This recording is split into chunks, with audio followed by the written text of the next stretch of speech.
welcome back to my videos.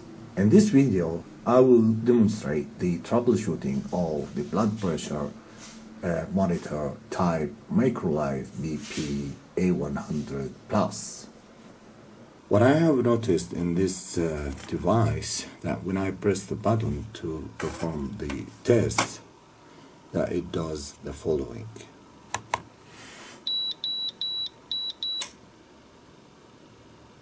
So you can see here there is an error. Now we'll do it again to see what is the problem now. Again, we'll try once again.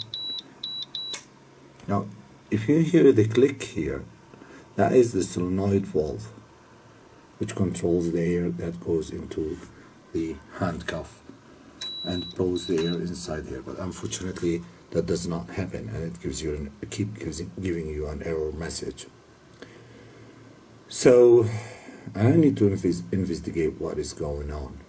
So what I will do, I have already dismantled the front cover of that device, but I need also to remove that screw here and flip it over and see what is the problem, and I'll do some testing in order to see which part of this board is not operating at all. Here we are again. So I have flipped over the main board, and we can see the motor that's responsible for the bump is mounted inside here, and unfortunately we cannot see the solenoid because it goes underneath inside here.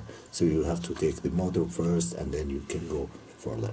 But I have no problem with the solenoid, as you can see that it was working. So the only problem I can guess that either the motor has gone off, or there is another part that is responsible for controlling the motor that is not working at all. So what I will do a quick test to see if the motor is working or not right now. Okay, all right. So what I did here, so I connected a wire as a bridge to the ground right here. From that point, what I will do, I will take that jumper, the end of that jumper, and connect it to the motor ground terminal and see if it is working or not. You can see here, so the motor has no problem at all. So it is working. Let's have a look at the circuit diagram, which is a simplified circuit diagram, which I did actually for the main parts of the device. These are the pump, which is the motor, that is, you can see here in this part, and also the other part that is the solenoid. If you can see, these two devices are connected through transistors. Q4 is connecting to the pump side, and Q3 is connected to the solenoid coil. Actually, these transistors are of this SMD type that is called J3Y package. And both transistors, they have a terminal pins, that's the base terminals, are connected to the controller, which gives the signal into that point to control the transistor. When the control signal comes into the base terminal here, the transistor works as a switch, and eventually it will ground the negative terminal of the bump, and it will make it work. But if this switch is not working, so no way you will get the ground connected to the negative terminal of the bump, so it's not gonna work. So I guess maybe this transistor should have a problem. But what I also did, if you have noticed that the solenoid coil is working, and you can hear the click, which means that that transistor has got the control on its base, which makes that part, the ground, connected through the emitter and goes through the collector, which makes the solenoid works. Alright, let's continue the testing of the components on the board.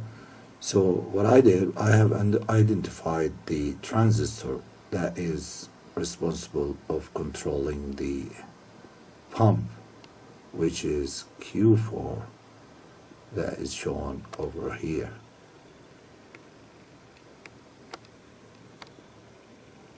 Yes.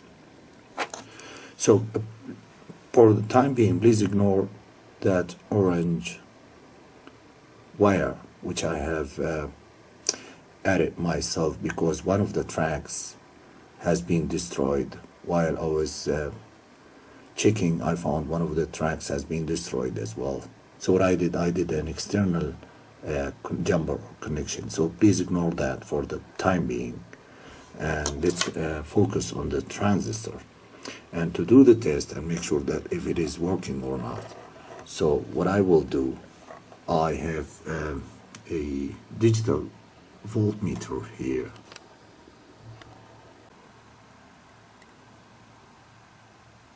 So this is the voltage that is coming across the base terminal. So when the motor is not working, there's a 0 voltage on that. When the signal comes onto the base terminal, then there's a 3.5 volt. Now this is the voltage that goes to pin 3, which is the collector of the transistor, which measures the 5.88 volt. This is exactly the point that is shown over here. So what does that mean?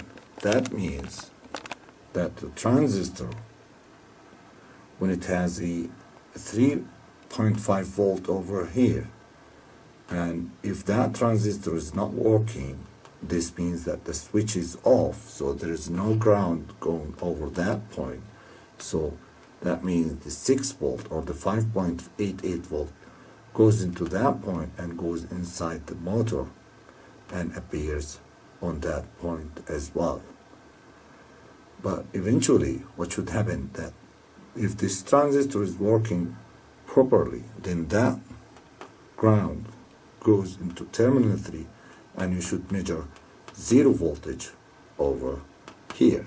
Now I will do some tests to confirm if one of these devices is operating properly or not. These terminals are for the solenoid. This should be the positive terminal and this one should be the negative one. Whereas these terminals, that one and that one, this is the positive terminal of the motor, that is the controlling the pump or driving the pump, and this is the negative terminal that should be going to the ground through that transistor, and this is the capacitor. This is the 100 microfarad capacitor that is connected across the motor. So if I measure the voltage across the positive terminal here, so we can see that it is shown 5.93 volt across the positive terminal of the motor as well as the positive terminal of the solenoid. So they're ready to work if the ground is connected to that point. So let's see if the ground is connected right now. So there's no ground at the moment connected to that terminal, so that makes these two devices not working right now. Now let's see what's happened when I press the button to operate the device in a normal operation. So now this terminal, which is the negative terminal of the solenoid, it is now connected to ground, so it's eventually measuring 0 voltage. Now it goes off. When the transistor goes off, the negative terminal again measures 5.85 volt. Now if I go to the negative terminal of the motor here, of the pump, it still measures 5.85 volt, and if I press the button to operate the motor again, let's see if it's gonna go on or not. So you see there is no change on the voltage polarity across the negative terminal of the motor, which means that the transistor is not switching on and does not connect that terminal to the ground. So I think this confirms the idea that this transistor is malfunctioning and should be replaced, which I'm gonna do right now in a minute, and I will come back to you again.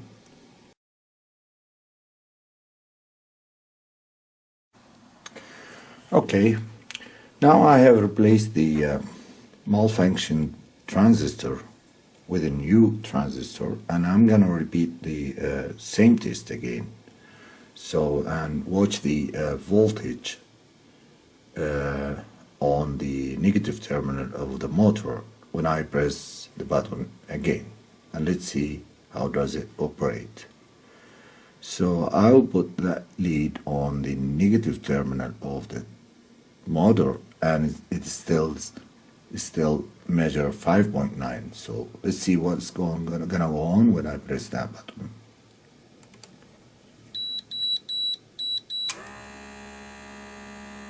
Alright, now you can see now the motor is working, and the voltage across this terminal goes to ground, which means this is going in the right manner.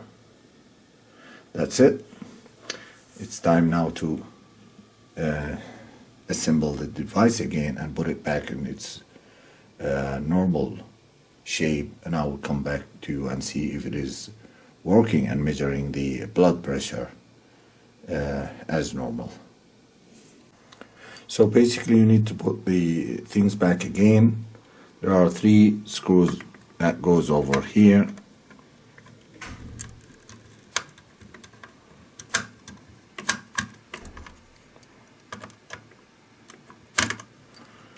And the second screw goes over that point, and I think I need another one here.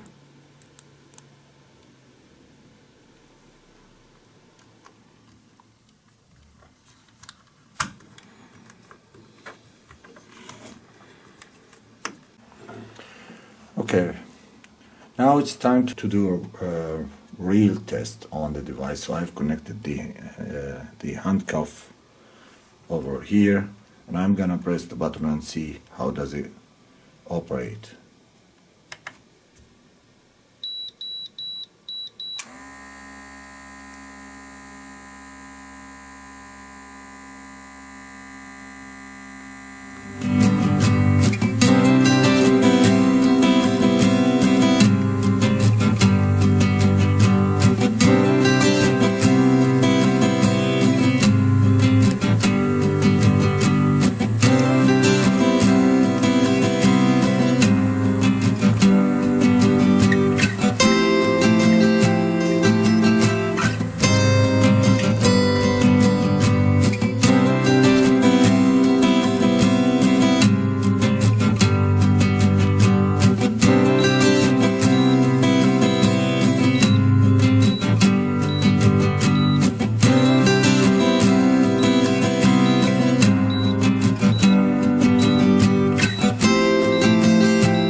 So to get the front cover back to its normal position, there are 2 holes here that is for the screws to be inserted on that point. So I need to get these screws, two screws, back into their position, and we are done.